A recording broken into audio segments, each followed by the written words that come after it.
आप सभी के अंदर विराजमान मेरे परम पिता परमात्मा को मेरा कोटि कोटि नमन। हमारा सृष्टि रचना का ग्रंथ चल रहा है। संसार में जब सब जीव पाप पुण्य के बंधन में फंस गए, जन्म मरण में आते रहे, तो सब जीवों ने परमात्मा से प्रार्थना की कि हे परमात्मा, हमारी मुक्ति का साधन बताइए।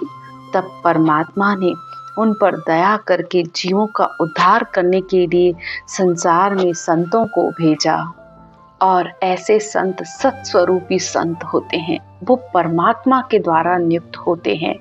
और जब वे इस धरती पर आए तो आकाशवाणी हुई। तब सब देवों ने, जो देव मनुष्यों के रूप में थे, उन्होंने उस आवाज को सुना, उस धुन को सुना जो परमात्मा द्वारा भेजी गई। तो वे सब उन संतों के पास आए और पूछने लगे कि आप कौन हैं, कहाँ से आए हैं। उन्होंने बहुत से उनसे प्रश्न किए। तब संतों ने उन्हें अपना पराक्रम बताया कि वे परमात्मा के द्वारा भेजे गए हैं।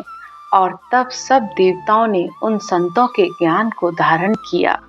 तब भगवान विष्णु ने कहा, साध आप साहिब अवतारी, पूजा विष्णु उठाई, जोग ध्यान शंकर तज भागो, रंकार लिवलाई। परमात्मा द्वारा ये उठी धुन, इस सत शब्द ने अक्षर रूपी धुन को सुनकर ब्रह्मा विष्णु महादेव सब ने इस धुन को सुना। और सुनकर सबसे पहले तीनों देवों ने इस ज्ञान को धारण किया और कहा, भगवान विष्णु ने कहा कि मेरी पूजा से इस जीव का कल्याण नहीं होगा। और भगवान शंकर ने भी अपने ज्ञान को छोड़कर इस धुन को सुना और इस राम नाम को अपनाया। आगे सतगुरुदेव कहते हैं, ब्रह्मा वेद किया सब झूठा, धर्म राय दंड डार्या, चित्रगुप्त लेखन धर्मेली, पाप पुण्य खत पाड़या। इस धुन को सुनकर तब ब्रह्मा जी ने भी कहा कि मेरे वेदों के ज्ञान से ये सत शब्द नहीं आने वाला, और बिना सत शब्द रूपी धुन के मोक्ष में नहीं जाया जा सकता, तो इसलिए मोक्ष के लिए मेरे वेदों का ज्ञान झूठा है।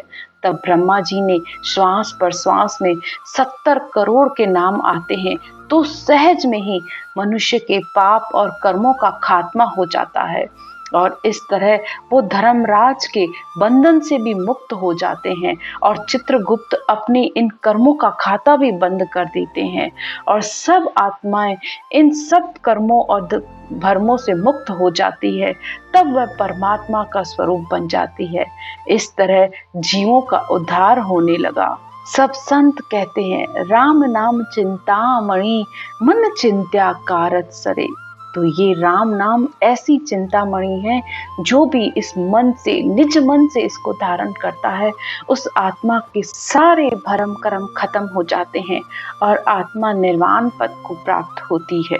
तो इस तरह सब मनुष्यों के लिए ये मोक्ष का रास्ता खुल गया और आत्मा का जन्म मरण मिटने लगा।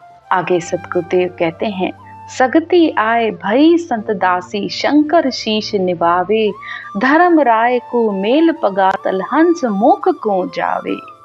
शक्ति भी ऐसे संतों के ज्ञान की सराहना करने लगी। भगवान विष्णु भी ऐसे संतों के ज्ञान को शीश नवाते हैं। और आत्मा जो इस मन रूपी धर्मराज के अंडर में थी, वह इस ज्ञान से आत्मा शूर बनकर इस मन को भी मोक्ष के रास्ते पर ले जाने लगी। इस तरह सबके लिए ये सतमार्ग चालू हुआ, यानी मोक्ष का रास्ता चालू हुआ।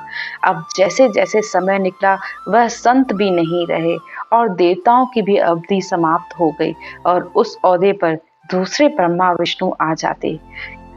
इस तरह परमात्मा की तरफ से तीनों देवताओं को ये ओहदा मिला कि जो भी उनकी साधना तप जप करता, तो वे उनसे वरदान प्राप्त कर लेते। अब वे वरदान मिल जाने के बाद वे इतनी शक्तिशाली हो जाते कि वे देवताओं से ही अड़ने लग जाते। यानी देवताओं से वे इतने वरदान प्राप्त कर लेते और शक्तिशाली बन जाते कि फिर संसार को दुख देने लगते। जैसे हिरण्यकश्यप, रावण, कंस, ऐसे कई उदाहरण हैं। फिर जब ये राक्षस बहुत ज्यादा शक्तिशाली हो जाते, तो सब देव परमात्मा से विनती करते कि अब हम क्या करें। तब परमात्मा भगवान विष्णु का अवतार धारण करके संसार में आते और सबका कष्ट मिटाते। कृष्ण नरसिंह अवतार, वराह अवतार, मोहिनी अवतार सब परमात्मा के निमित्त अवतार के रूप में आते हैं और देवताओं की और संसार की रक्षा करते हैं और राक्षसों का दमन करते हैं। तो इस तरह प्रथम बार जब सृष्टि की रचना हुई तो 3 लोक, 14 भवन बने, स्वर्ग, वैकुंठ, पाताल, ये सब सृष्टि के विधान से सृष्टि चलने लगी। तो इस तरह ये परमात्मा की आज्ञा से सब कुछ हुआ। 3 लोक जब ही रचा, दियो नाम आधार, सुखदेव ब्रह्मा विष्णु शिव सब बैठा पचहार। तो सृजनहार परमात्मा के नाम से ही इस सृष्टि ठहरी। आगे सतगुरुदेव कहते हैं, राम नाम सतपंथ है, चौथे पद को जाए, और पंथ तिह लोक में फिर गोता खाए। सतगुरुदेव कहते हैं कि राम नाम पंथ ही सत्य है, वही चौथे पद में ले जाने वाला है। दूसरे पंथ यानी 3 लोक, स्वर्ग, मध्य, पाताल लोक तक तो आत्मा बार बार आती है और बार बार जाती है, उसका जन्म मरण खत्म नहीं होता है। तो आत्मा के इस जन्म मरण को खत्म करने के लिए ही परमात्मा संतों को संसार में भेजते हैं। साचा सतगुरु जब मिले, मेटे यो उलझाड़, सतगुरु बिन सुखराम गए, सब जग पड़्यो उजाड़। तो बिना सच्चे संतों के सत्य ज्ञान के आत्मा का जन्म मरण नहीं मिटता है। इन संतों के ज्ञान के अलावा जितने भी साधन हैं, आप जो भी कर रहे हो उससे जन्म मरण नहीं मिटता है, क्योंकि ब्रह्मा जी खुद कह रहे हैं, मेरी सेवा वक्त विचारो, पर ब्रह्म बंदगी ए निषधारो, मेरा साईं तुम हम माई, कह सुख या विद सेवा बताई। ब्रह्मा जी कहते हैं कि मेरी सेवा यानी समय समय पर जो भी पूजा अर्चना का समय है उस समय करो, लेकिन पर ब्रह्म बंदगी, लेकिन उस पर ब्रह्म परमात्मा की भक्ति हर समय करो।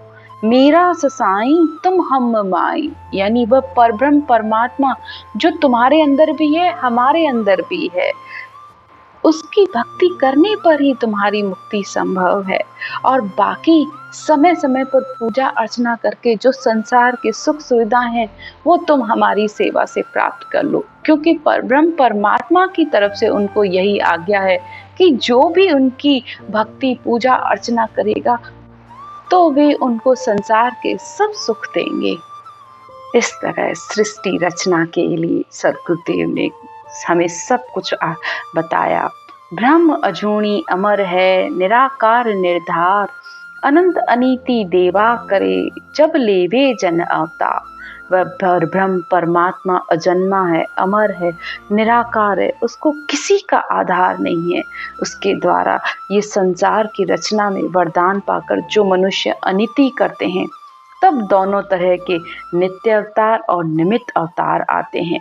भक्ति के लिए संत स्वरूपी आते हैं और राक्षसों का संहार करने के लिए राम और कृष्ण के रूप में आते हैं।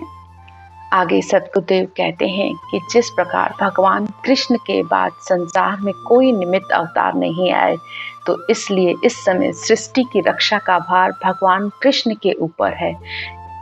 इसी तरह सतगुरु सुखराम जी महाराज परमात्मा के द्वारा भेजे गए नित्य अवतार के रूप में थे। आज वे भले संसार में नहीं हैं, लेकिन उनके जाने के बाद भी ये सत्ता चालू है, यानी उनके ज्ञान के द्वारा आज भी सत शब्द ने अक्षर रूपी धुन अंदर जागृत हो रही है। इसीलिए उन्हें सम्राट की पदवी दी गई है। आज हमारा सृष्टि रचना का ग्रंथ संपूर्ण हुआ। बोलो राम। सतगुरु देव जी महाराज ने धन्य हो।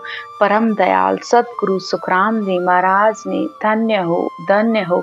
अनंत श्री सुख सम्राट सतगुरु सुखराम जी महाराज के ज्ञान सत्स्वरूप भगवान ने धन्य हो।